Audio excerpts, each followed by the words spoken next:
আসসালামু আলাইকুম, আমি Asi Islam. Welcome to my channel cook master Bangla recipe. আজকে আমি আপনাদের জন্য নিয়ে এসেছি কমলা লেবু রেসিপি। কি শুনেই অবাক হয়ে গেলেন, তাই না? এটা অবাক হওয়ারই কথা, কমলা লেবু থেকে আবার রেসিপি তৈরি হয় নাকি। তার কথা না বাড়িয়ে চলুন দেখা যাক আমি কমলা লেবু দিয়ে আপনাদের জন্য কোন রেসিপিটা তৈরি করেছি। Let's go to my channel. আমি এখন কমলা লেবু দিয়ে যে রেসিপিটা তৈরি করব ওর জন্য আমি এখানে নিয়ে নিয়েছি 4টা কমলা লেবু। আপনাদের পরিমাপ অনুযায়ী কমলা লেবুটা নিয়ে নেবেন। তা আমি কমলা লেবুগুলোর খোসা ছাড়িয়ে নিচ্ছি। আর কমলা লেবুর খোসা দিয়ে কিন্তু অনেক কিছু তৈরি করা যায়। যেহেতু আজকে আমি কমলা লেবু দিয়ে তৈরি করব, কমলা লেবুর খোসা দিয়ে না, সো আর আমি আজকে কমলা লেবুর খোসার কথা বলবো না। তো আপনারা যদি কমলা লেবুর খোসার কোনো রেসিপি পেতে চান, আপনারা আমার কাছে দেখতে চান, তাহলে আমাকে কমেন্ট বক্সে কমেন্ট করে জানাতে পারেন। আমি কমলা লেবুর খোসা দিয়েও অনেক ধরনের রেসিপি আপনাদেরকে তৈরি করে দেখাবো। তা আমি দেখতে পাচ্ছেন কমলা লেবুর খোসা ছাড়িয়ে নিচ্ছি, আর কমলা লেবুর উপরে সাদা যে একটা আবরণ থাকে সেটাকেও ছিঁড়ে নিচ্ছি। তারপর হচ্ছে কমলা লেবুর ভিতরে যে একটা দানা থাকে, দানাটাও একটু বের করে নেবেন আপনারা। আমি অবশ্য ভিডিওটা করার সময় আমার খেয়াল ছিল না কমলা লেবুর দানাটা বের করে দেখানোর। দেখতেই পাচ্ছেন আমি সবগুলো কমলা লেবু কিন্তু একইভাবে পরিষ্কার করে নিচ্ছি। আপনারা যদি পুরো পারফেক্ট একটা রেসিপি তৈরি করতে চান তাহলে কিন্তু কোনোভাবেই স্কিপ করা যাবে না, পুরো ভিডিওটি মনোযোগ সহকারে দেখতে হবে, তাহলেই আপনারা পারফেক্ট একটা রেসিপি তৈরি করতে পারবেন। আমার সবগুলো কমলা লেবু খোসা ছাড়ানো হয়ে গেছে। এখন আমি এগুলোকে একটা ব্লেন্ডারে জারে নিয়ে নেব, কমলা লেবু থেকে রসটা আলাদা করে নেব। এখানে কিন্তু আমি কোনো প্রকার পানি অ্যাড করব না, এটা কিন্তু অবশ্যই মাথায় রাখতে হবে। আর আমি এ পর্যায়ে নিয়ে নিয়েছিলাম, তারপর আমার মনে পড়েছিল যে আমি দানাটা ফেলে নিই, তারপর হচ্ছে আবার ফেলে নিয়েছিলাম, ওইটা আপনাদেরকে দেখাতে আমি ভুলে গেছি, আমি সরি। তো আমার কমলা লেবুগুলো আমি ব্লেন্ডারে ব্লেন্ড করে রসটা আলাদা করে নিচ্ছি।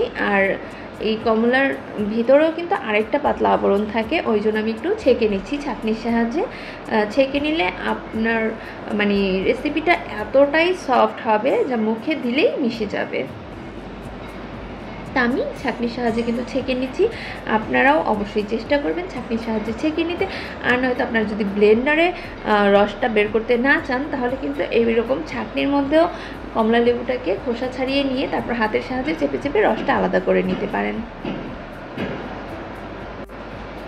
আমার সম্পূর্ণ রসটা আলাদা করা হয়ে গেছে, দেখতেই পাচ্ছেন কতটা সুন্দর মসৃণভাবে রসটা আমি আলাদা করে নিয়েছি।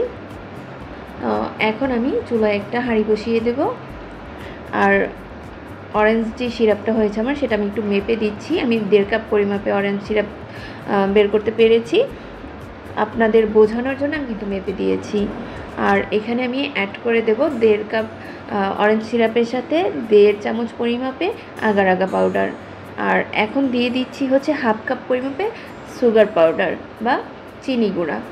আপনারা আপনাদের পরিমাপ অনুযায়ী মিষ্টিটা অ্যাড করে দিবেন। আপনারা চাইলে আস্ত চিনিটাও অ্যাড করে দিতে পারেন, আস্ত চিনিটা অ্যাড করলে গলতে একটু সময় লাগে, তো ওই জন্য আমি সুগারটা গুঁড়া সুগারটা অ্যাড করে দিয়েছি। আপনারা যেটা সুবিধা হয় সেটাই অ্যাড করে দিতে পারেন, নো প্রবলেম। আর এখানে হচ্ছে আমি যেই বাটিতে সেট করব ওই বাটিতে বা মোল্ডে একটু ঘি ব্রাশ করে নিচ্ছি। আপনারা চাইলে ঘিও ব্রাশ করতে পারেন বা রান্নার সাদা তেলটাও একটু ব্রাশ করে নিতে পারেন। আর এই যে আমি 1.5 চামচ পরিমাপে আগার আগা পাউডারটা অ্যাড করে দিলাম। এখন আমি এটাকে ভালো করে মিক্সড করে নেব, যাতে করে লাঞ্চে বা দানা ভাব না থাকে, তাহলে কিন্তু জমাট বাঁধবে না ঠিক মতো। তো আমি একবারে ভালো করে মিক্সড করে তারপর হচ্ছে চুলাটা অন করে দেব। আমি চুলাটা অন করে দিয়েছি, আমার মিক্সড করা হয়ে গেছে।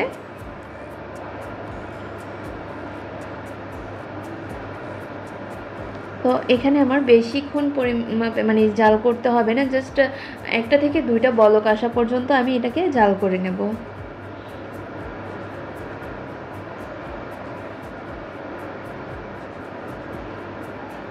আমার এটা দেখতেই পাচ্ছেন বলক চলে এসেছে।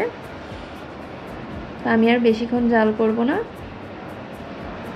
1-2 মিনিটের মতো একটু নাড়াচাড়া করে তারপর হচ্ছে চুলাটা অফ করে দেব। নয়তো কিন্তু আমার হাঁড়িতেই এটা সেট হয়ে যাবে, বেশি জাল করা যাবে না।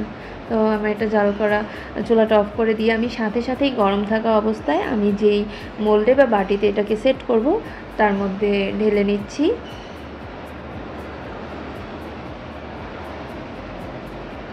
আমি বাটির মধ্যে সেট করেছি, এই বাটিটাতে ঢেলে নিলাম সম্পূর্ণ আমার অরেঞ্জ সিরাপটা। তো এখন আমি এটাকে একটা সাইডে রেখে দেব ঠান্ডা হওয়া পর্যন্ত। তা আমার এটা ঠান্ডা হয়ে গেছে, আমার 20 মিনিট সময় লেগেছে ঠান্ডা হতে। তা আমি কি তৈরি করেছি আপনারা অবশ্যই এতক্ষণে বুঝে গেছেন, আমি আপনাদের জন্য অরেঞ্জ পুডিং তৈরি করেছি। তো দেখতেই পাচ্ছেন এটা কিন্তু একদম ইজিলি হাতে ধরলেই ছেড়ে দেবে। তো এখন আমি একটা প্লেট নিয়ে প্লেটটাকে অপর সাইডে দিয়ে জাস্ট হাতের তালুতে নিয়ে ঘুরিয়ে দেব। তো এটা আনমোল্ড হয়ে যাবে, একদম ইজিলি এটা আনমোল্ড করা যায়। তো আমার এটা আনমোল্ড হয়ে গেছে, অলমোস্ট আমার পুডিংটা কিন্তু তৈরি হয়ে গেছে। বাট এটাকে আমি ডেকোরেশন করার জন্য একটু গুঁড়ো দুধ অ্যাড করব। আপনারা চাইলে অ্যাড করতে পারেন, না চাইলে এটা স্কিপও করতে পারেন।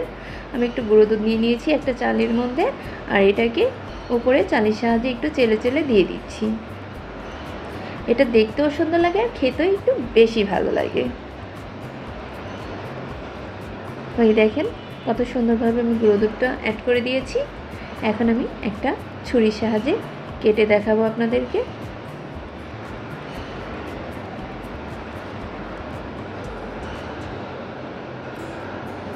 আমি চৌকো চৌকো শেপ দিয়ে কেটে নিচ্ছি, আপনারা আপনাদের পছন্দ অনুযায়ী শেপ করে কেটে নিতে পারেন।